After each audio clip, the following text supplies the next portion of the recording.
Hi, I'm Paul. Hello and welcome to another episode of the People's Podcast. I am your host, Paul Vibes, local motivational speaker. Our show is all about spirituality, self-development, connection, wellness. Please be sure to subscribe and follow us on a variety of different social media pages. If you know somebody that would be a great guest to our show or sponsor, please reach out. I hope you enjoy the episode. Paul Vibes here. Welcome to another episode of the People's Podcast. I have a very special guest, Amalia. Welcome to the show. Thank you so much. Good. Good. I see a lot of positive videos. I've known you for a few years. We've talked on and off. I remember we had a couple of meetings in regards to my organization that I started, the Long Island Buddy Club. And this is back when you were still in school and you were giving me a lot of good advice and tips. And now during this crisis that we're all facing, I see that you're posting a lot of great videos and you seem to be really, offering a lot of value and really putting yourself out there, during this challenging time. So I really I appreciate what you're doing. Thank you. How's it going for you? How do you find that, you're a social worker, correct? Yes. And you went to Stony Brook? So I went to Duke University for my undergraduate degree, and then I went to New York, NYU for my master's. Very cool, very cool. How do you find the field now? I know you're doing a lot of work and you're interacting with a lot of different clients. How do you find this crisis that we're all going through affecting maybe a lot of the people that you are working with? Well, I think that it's sort of hard because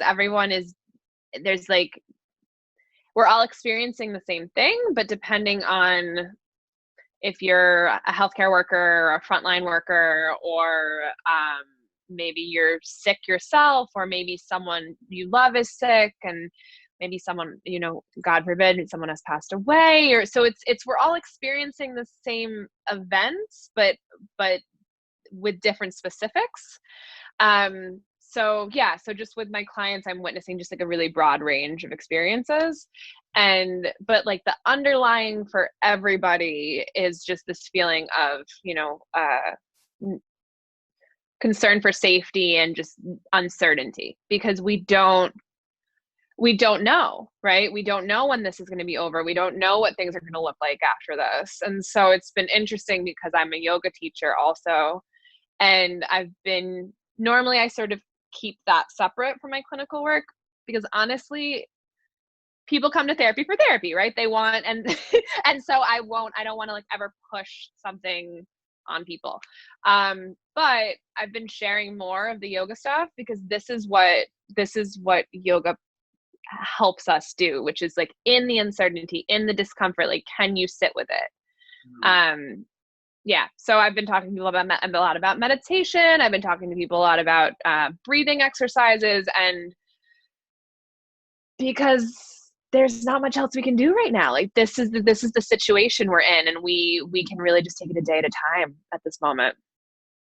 It sounds like an amazing time to incorporate the two. And it's funny because you do see a lot of people who might not go to therapy. They look at their yoga practice as their therapy. Totally. Yeah. Vice. Mm-hmm.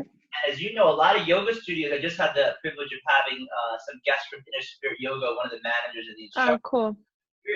And they're doing more classes now than ever. And they're also offering online for first responders at a discount. I think even giving first responders free access to their online classes. And they are just finding amazing ways to adapt and offer their services. Because I think we need yoga and services like yourself, therapy, whether it's even just meditation or yoga. Would you agree that it's times like this where we kind of need to incorporate these things in our life more than ever? Yeah, I would say that I've been talking to clients a lot about, I've been joking that normally I could get away with sort of like a morning meditation practice, maybe a yoga class, and then sort of like an evening wind down. And now I need morning, post-morning, pre-lunch, lunch, post-lunch, pre-dinner, dinner. I need just so much more. So it's just the same amount of self-care and centering that I used to use is not cutting it during this. So I've been talking to people a lot about, you might in the morning wake up in sort of a bad headspace, do something to sort of shift that energy, and 3 hours later find yourself back there because you've read the news or you've spoken to someone. So we all need more care right now. Yes. Yes, and it's interesting because before we were recording here, you were talking. It was a really good point, and something a lot of people have brought up too. And I think it's really something that needs to be talked about more. This idea of how should we be feeling? What should we be feeling? Like this idea, and I'm sure you've mentioned that there may be clients of yours that might be feeling that, and even with myself, the special needs clients I work with, you have that issue that comes up. Like, is something wrong with me for feeling this way? Why? Yeah. And what did you said something interesting before. You're like, we're all feeling that way. It's like we're all going through this together, right? Yeah, I mean, we're all going through this together with the caveat of course, depending on life circumstances, right? So the other thing, I'm a social worker. I'm not. There's many different avenues to become a therapist. I'm a social worker because social work has an undercurrent of social justice to it. So we're all in it together. But if you're a marginalized population, or if you come from a lower socioeconomic class, or if you work for an employer, if you work at a job that you can't do remotely, it's not the same experience, right? Because you have to go outside every day and potentially risk getting this, as opposed to some of us that are able to stay home and have the luxury to stay home. So it's just, for me, it's like an important distinction to not sort of blanket. It's everyone's experience with this is going to be different depending on access to resources. Oh, definitely. And there's definitely people, if someone goes, oh, it's so great, we get to spend more time at home and I don't have to work, and they're almost talking about it as a great thing. And you have some people like, listen, I can't afford, if I do not work for a day or two, I'm going to be more behind on my bills than I already am. So I think that is a correct, keep ourselves in check, realize our privilege yeah they have, and then the resources and transportation, and then the soaps and the sanitizers and the things that help keep us healthy and clean. Not everybody's going to have the same access to that. So, and I think as a social worker, I'm in school to be a social worker. I'm not there yet. So you get it. We always talk about, meeting where the client's at and realize, supporting each client like a blank slate. Don't go in there with the assumption, oh, this is how things are with this individual. Like, you got to realize that every individual has their own situation. And I think in the news, and you hear too many people, they kind of make blanket statements, and it kind of puts people in boxes. 100%. And I think that there's a spiritual, he was actually, his name is Ram Dass. I'm not sure if you've heard. He's one of those people that, like, there's been quotes. You've probably seen his quotes. Like, he's been floating around for a while, and he was actually a psychologist to start, and then sort of similarly to me, got to the point of like, all right, like, there's a limit to talk therapy. Like, there's a limit of things that we can access just with like our brain alone. And so he started exploring different sort of other ways. And his thing, one of his quotes, is one of his teachings, is that separation creates suffering. So he says, like, the second, and it could be well-intentioned, the second you go into a space going like, I am the healer, I'm the helper, like, I'm here to fix this person, right? No, I'm a human being. Right? The savior complex. What?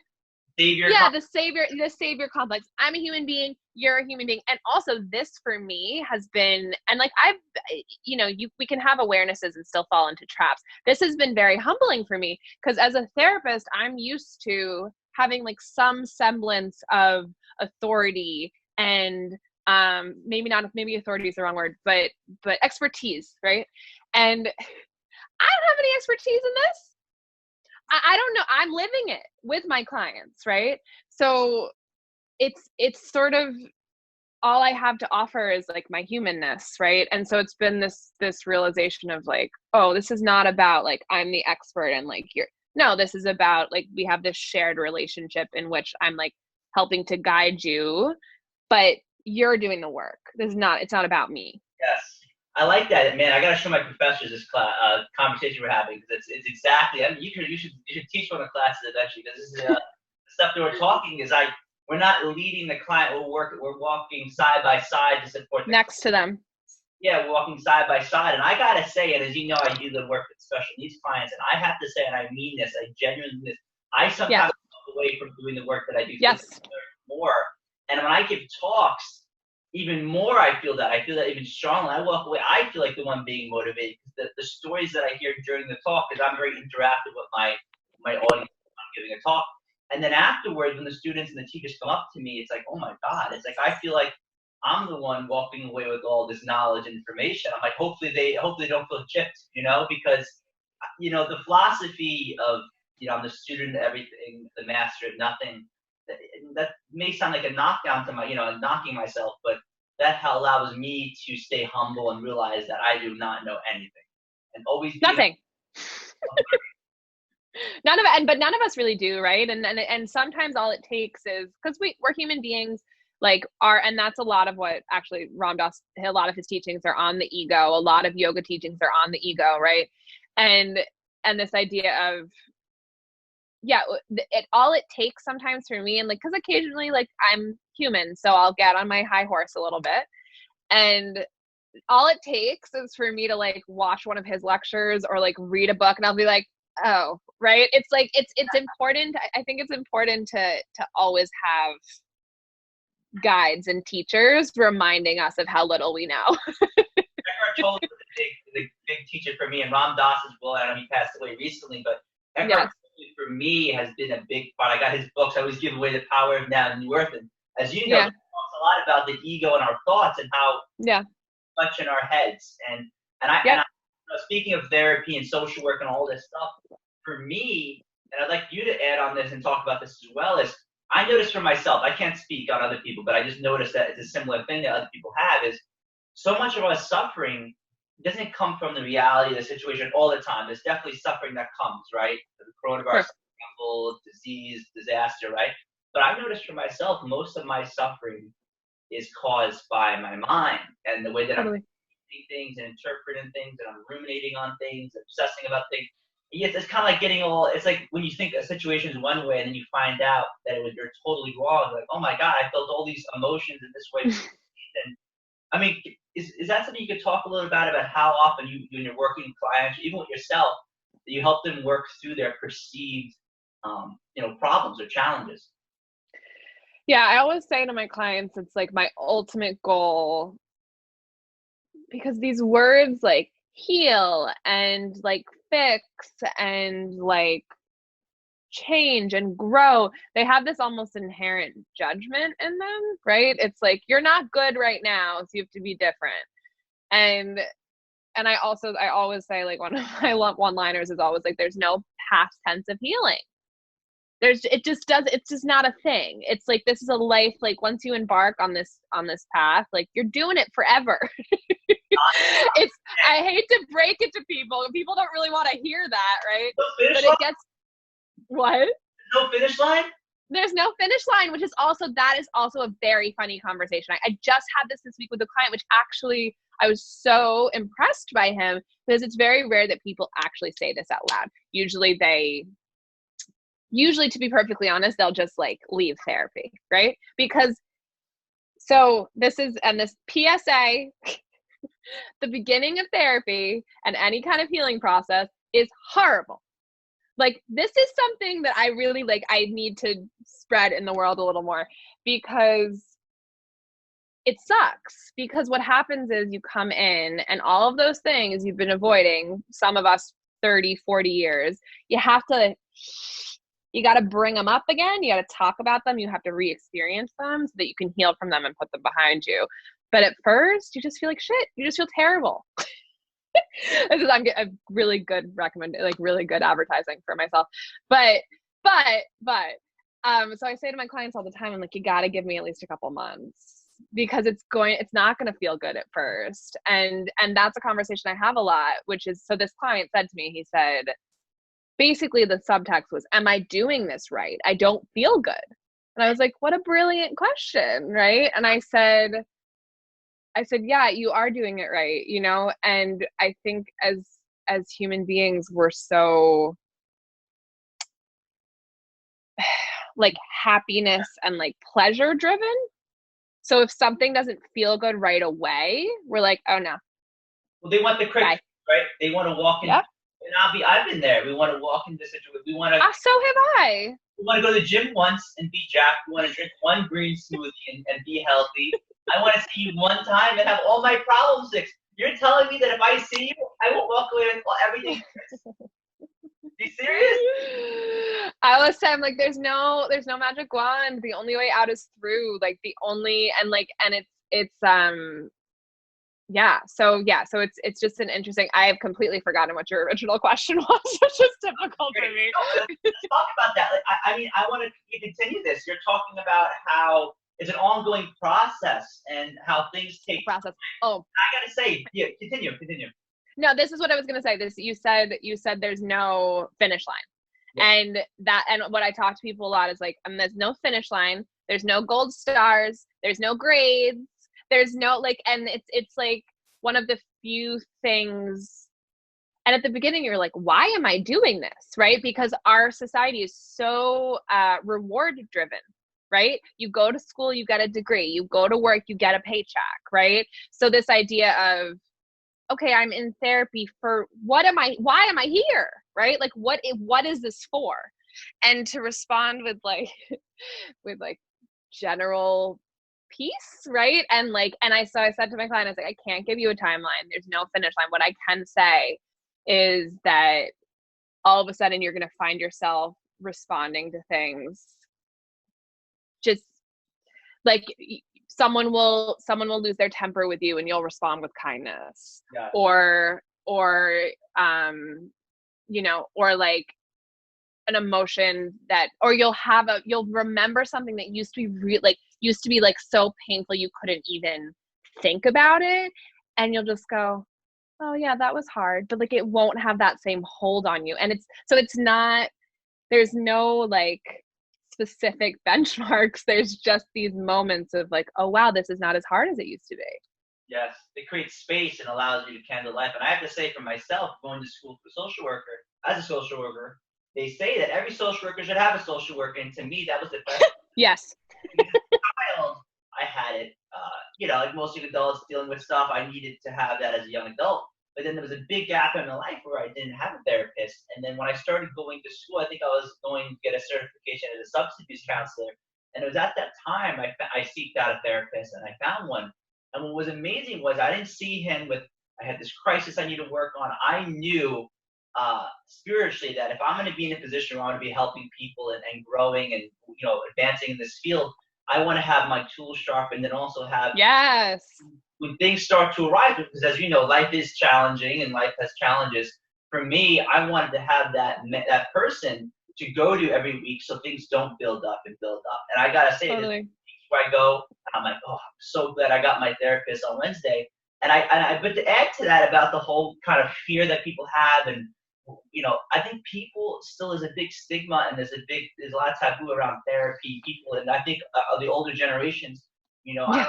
But I was a little hesitant to talk to my parents about therapy because there's this idea that something's wrong, right? You're going in, can you talk about that kind of that feeling of like, something's wrong with me. Why do I need therapy? Why am I here? Well, the first thing I just wanted to say was like, just to drive home that point you just made about every therapist. And I remember being in graduate school and I remember hearing them say that. And I remember being like, yeah, sure. Not me, right? not me. Not me. I'm great. I'm perfect. Right. And so then, and like, I used to be, not to use the same, I know this, like I just said that this word has a little bit of judgment, but it just works for this context. It's like, I was an unhealed healer, right? So like I also was my early career, I was working with teenagers, right? And so I love my teens, right? But like, and they were in crisis. So it didn't demand a lot of like higher level stuff, right? I just was sort of helping them get through things. As I became a therapist for adults, I was like, oh shit. I was like, I gotta go back to therapy, because what was happening was things were coming out of my mouth and I was saying, and I was seeing things in my clients that were mirroring a lot of my stuff. And it's just like, you can do it, but there is a point you get to where you just start to feel that imposter syndrome because you're not walking your walk. So one of the big things that I see going on with, in regards to therapy and social work is the stigma around seeking help, seeking support, seeking therapy. And you especially see that, and you see that with everybody, but especially the older generation. And, as we're both young adults here, and, we obviously may have a different perspective on therapy. But can you talk a little bit about the stigma that you see in regards to seeking help, seeking, different services like therapy? Yeah, I think it's getting much less. I think our generation, and I think it's interesting, right? Because the narrative, we're millennials, more or less. Mhm. And so the narrative around our generation, like, oh, you guys complain too much and like you're spoiled. And I'm like, no, we're just talking about the things that you weren't allowed to, right? And so that is an interesting thing. I am rare in our generation because I actually come from not one but two parents who did a lot of healing work, therapy. My mom's, yeah. So I that's been interesting too, because what that has made it possible for me to do has been to like turn to all my friends that are like the first people in their family and be like, keep going, because what my parents did for me is like, it's just, they're probably annoyed at how often I express my gratitude at this point, Mhm. but it's because what you're doing at the time, you just want to feel better and you just don't want to feel crappy anymore. But if you look into the future, what you're actually doing is you're sort of breaking a cycle, Yes. and like every generation after you is going to benefit from that. So it's actually like quite literally one of the bravest things. And that's something a lot of my clients are the first people in their family, like almost all of them, I would say. And so it's such a point of, probably because of my parents, but it's such a, it's something I'm so passionate about, because usually, to be perfectly honest, depending on your family and depending on like the level of dysfunction, healing isn't always met with fanfare from people's Yes. families, right? Because you're sort of like, if you say there's something wrong, right? You going to therapy is saying there's something wrong, right? And if people don't want to talk about there being something wrong, instead of admitting it, they can be nasty. And so I take my role very, very seriously, because I'm my client's cheerleader, right? When like sometimes they don't have anybody else. Mm. That is really important. I think I really like what you said about breaking that chain of suffering and pain. And you see that. I mean, I think our suffering and our challenges is what lead us to the opportunity. A lot of spiritual teachers Totally. talk about that, how it's through our suffering that we have the ability to be conscious, to be awakened, to Mm-hmm. whatever else you want to call it. And I definitely can relate that in my family. As much as I have a supportive family and people in my life that care about me, love me, there wasn't like my parents that seek therapy or had a therapist or were into the spiritual stuff as much as I was. So for Yeah. me, I kind of was not the black sheep, but I kind of seek this stuff, and it was a little different and a little funky, a Yeah. little weird. Why do you have Yeah. young people? Why is there a peace sign in your logo? And they're accepting, but you can tell that it's off the path. It's a little different than what they're used to. Yeah. And what I've found is that sort of like, why are you doing that? And like, which comes out as criticism is actually fear. And that's something like I work with my clients on a lot too, not to excuse the behavior of their parents or their families, but to not take it on and to not be so reactive to it, right? Because what happens when you're dealing with someone that's reactive and then you react, right? Oh, It's the bad whole mess. combination. It's a bad combination. And so the spiritual work helps us. And like, look, I am not saying it's easy. And also like, I always joke that like curse words are just as spiritual sometimes, right? Like this is not this whole idea of like, oh, we need to be totally just like all the time, right? That's just like not the reality. Mm. But at the same time, if we can just take a minute to be like, okay, this person is projecting something onto me, right? Like that has nothing to do with me. It's their own sort of discomfort. I don't need to take it on. I can set a boundary with them, Mm. That's which is really hard in the moment when someone's being unkind. Yes, and that's when our spiritual work and our therapy really Oh comes yeah. into play. And I think also it's hard to sometimes bring those things into therapy, because I don't know about you, but I have found, and I've worked on this a lot, is when we are sitting there with the therapist, we may want to portray a certain way, we may want to bring up the Yep. best parts of ourselves, but to get our true money's worth, and you mentioned this early on in the podcast, to get our true money's worth, we really need to be honest, because I'm not hurting you. If you're my therapist and I'm lying to you, I'm not getting one over on you. I'm screwing myself over, because now I'm not, it's kind of like this idea of you putting all your stuff on the table, and the idea of your therapist or your spiritual teacher. And I'm big into meditation, and I go to some centers and have great mentors. The more that you're able to put your stuff out on the table, the more that you're able to observe it and kind of sort through it. But it's this idea too, where like Ram Dass tells the story of going to India and meeting his guru, right? His teacher. And he says it was one of the first times he ever experienced like true, deep, unconditional love. And his first thought was like, oh, well, if he knew my flaws, if he could, like, he wouldn't be doing this. I remember this and part. then he said, after a little while, he was like, oh, he does see all of me, right? And he loves me. Still loves you. And I think, and look, like, that has usually some roots in some childhood stuff, usually, right? Because we were taught, or what was modeled for us was that, like, there was something wrong with us, or like there was, and that like, okay, I'll use myself as an example. I am a deeply sensitive human being. Like, I like will be crying one minute, I'll be laughing the next. And for a really long time, I felt like my sensitivity was weakness, and like I got overwhelmed too easily, and like all these stories. Look right? at this thing. Boys don't cry. If I cry, then they label me as a woman, and that's a girl. Isn't that sad? Oh, that's like we could do a whole nother podcast on that. Gender roles. That's like, gender roles are one of my. Stay tuned. Next episode. Next time. They make me, not very many things make me feel violent.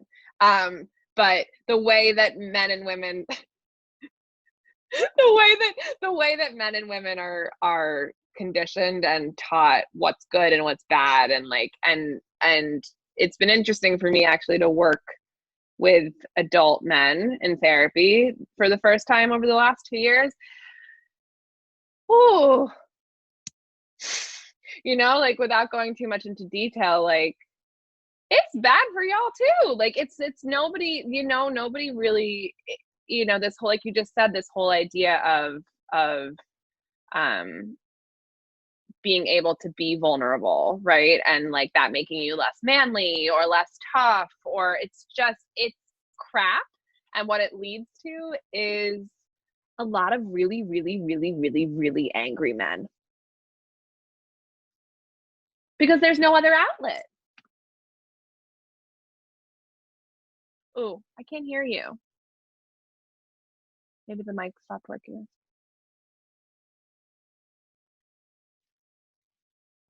Check 1, 2. Got it. That worked for a second. Yeah. I'm trying to see my mic. You're good. This works. Check 1. Okay, I'll edit Yeah. this. All right.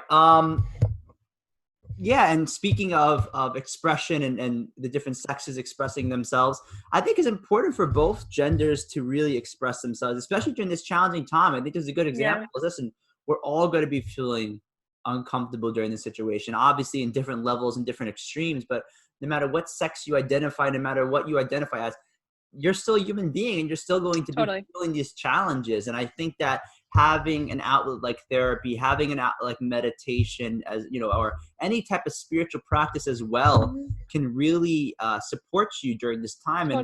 And just to start wrapping up, I would love to hear maybe of some of the different services, and I'll link obviously to any emails or websites you have, but maybe just share a little bit about what type of services you offer, because I can imagine you'd be a great therapist. I've known you personally, and I always enjoy our conversations.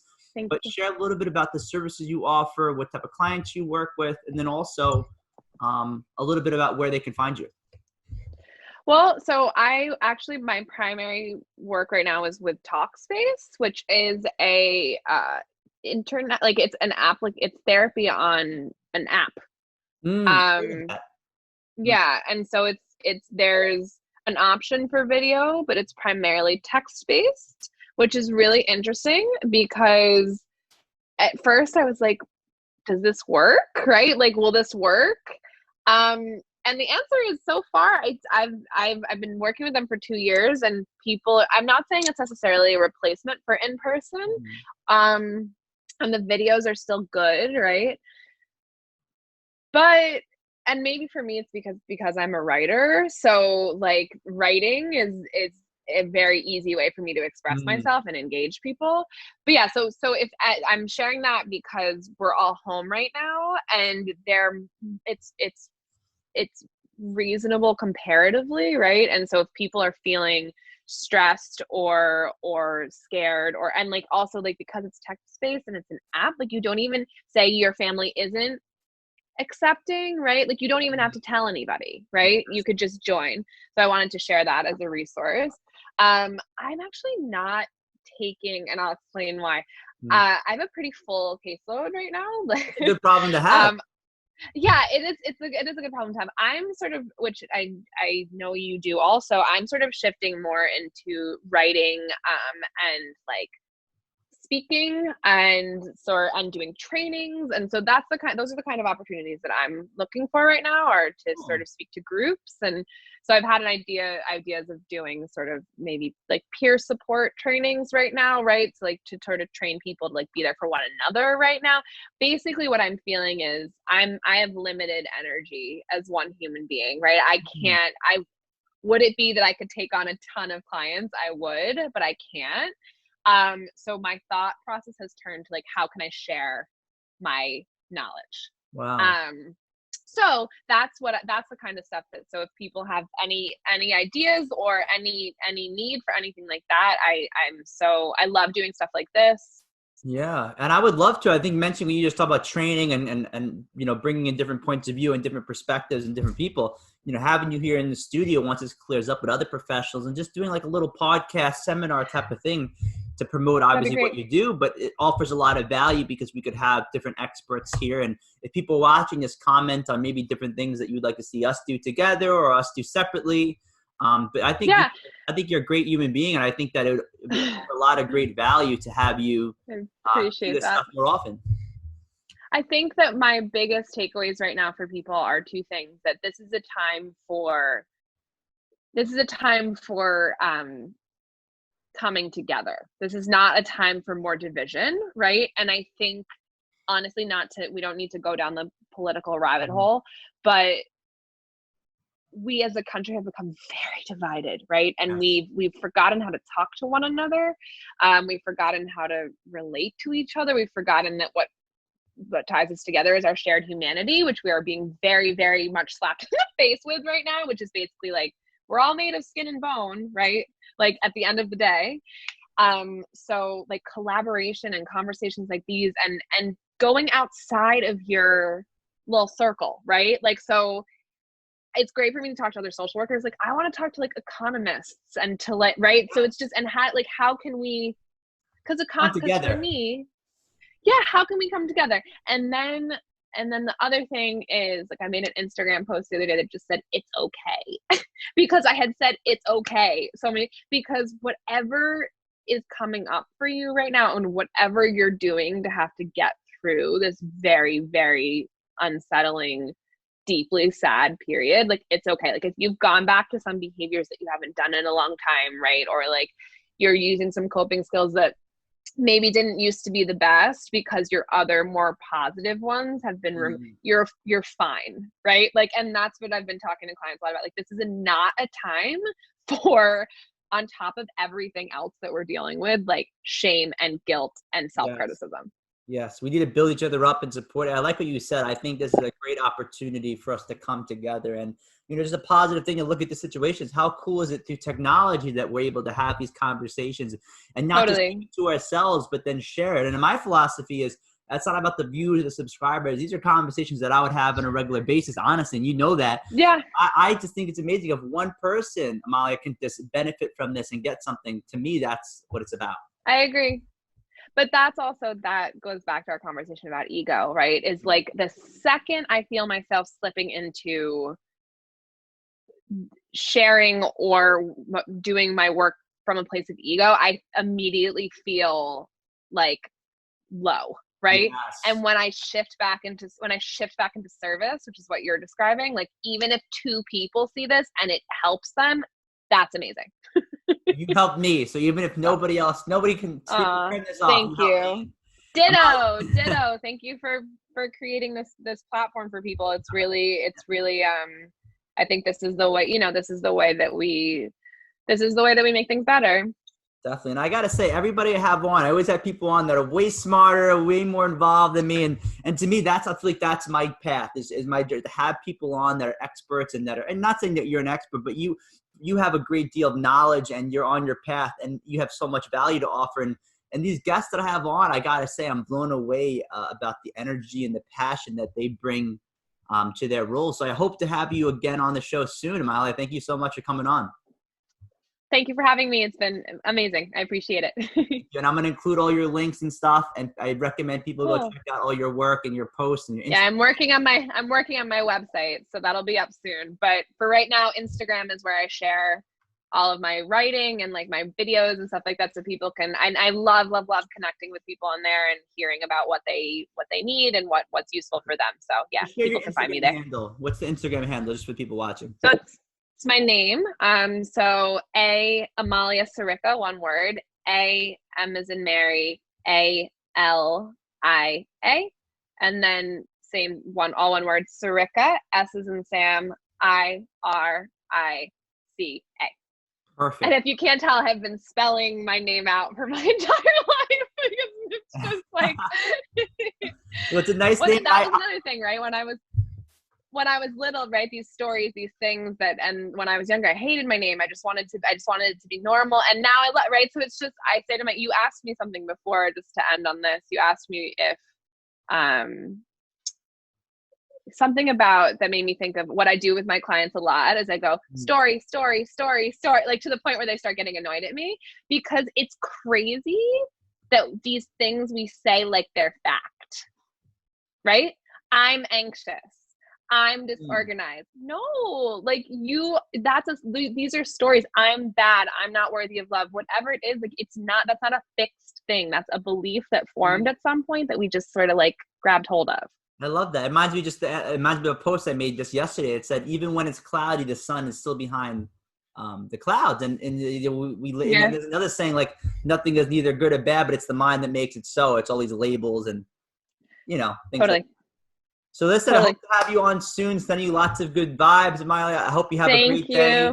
And thank you so much for coming on. Thank you. All right. We'll talk to you. Hi, I'm Paul.